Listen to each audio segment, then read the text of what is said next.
థ్యాంక్సా? Telugu మ్యాట్రిమనీకి thanks చెప్పాలి. 26 ఏళ్ల క్రితం ఇదే తెలుగు మ్యాట్రిమనీ ద్వారానే వేళమ్మకి పెళ్లి చేశాం. పెళ్ళంటేనే తెలుగు మ్యాట్రిమనీనే. డాక్టర్ బిఆర్ అంబేద్కర్ కోనసీమ జిల్లా పిచ్చుకల్లంకలో సీఎం చంద్రబాబు రైతు ముఖాముఖి కార్యక్రమం తుస్సుమంది. సభలో ఓవైపు చంద్రబాబు ప్రసంగిస్తున్న సమయంలో జనం వెళ్లిపోయారు. బాబు చెప్పే అబద్ధాలను వినేందుకు ఆసక్తిని చూపించలేదు. మరోవైపు పేరుకు రైతు సభ అని పెట్టి పెద్ద సంఖ్యలో డ్వాక్రా మహిళలను తరలించడంపై తీవ్ర స్థాయిలో విమర్శలు వ్యక్తమవుతున్నాయి. సీఎం చంద్రబాబు రైతు ముఖాముఖి కార్యక్రమం అటర్ ఫ్లాప్ అయింది. చంద్రబాబు వేదికపై ప్రసంగిస్తూ ఉండగానే జనం అక్కడి నుంచి వెళ్లిపోవడంతో ఖాళీ కుర్చీలు దర్శనమిచ్చాయి.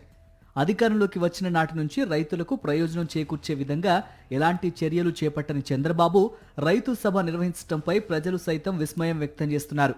ఎల్నినో ప్రభావం, ఎరువుల కొరత, సాగునీటి ఇబ్బందులపై సీఎం ప్రస్తావించకుండా రైతు ముఖాముఖి నిర్వహించడంపై మండిపడుతున్నారు. గోదావరి పుష్కరాల కంటే ముందే పోలవరం ప్రాజెక్టును పూర్తి చేసి జాతికి అంకితం ఇస్తామని చంద్రబాబు ప్రకటించడం అన్ని వర్గాలను ఆశ్చర్యానికి గురి చేస్తోంది. ప్రాజెక్టుకు సంబంధించి R&R సమస్యల గురించి ప్రస్తావించకుండా వచ్చే ఏడాది కల్లా పూర్తి చేస్తామని చెప్పటం రైతుల్ని సైతం అయోమయానికి గురి చేసింది.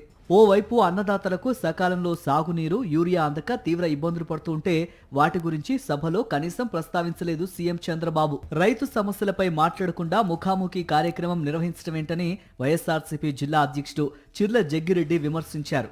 చంద్రబాబు సభకు భారీ సంఖ్యలో బస్సుల్లో డ్వాక్రా మహిళలను తరలించారని, వారికి కనీస సదుపాయాలు కూడా సభాస్థలంలో ఏర్పాటు చేయకపోవటం దారుణమన్నారు. చంద్రబాబు కార్యక్రమం కోసం జనాన్ని తరలించేందుకు అధికారులు 152 బస్సులను వినియోగించినట్లు తెలుస్తోంది.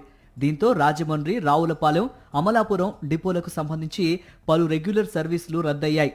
ఆయా బస్టాండ్లలో ప్రయాణికులు అష్ట కష్టాలు పడ్డారు.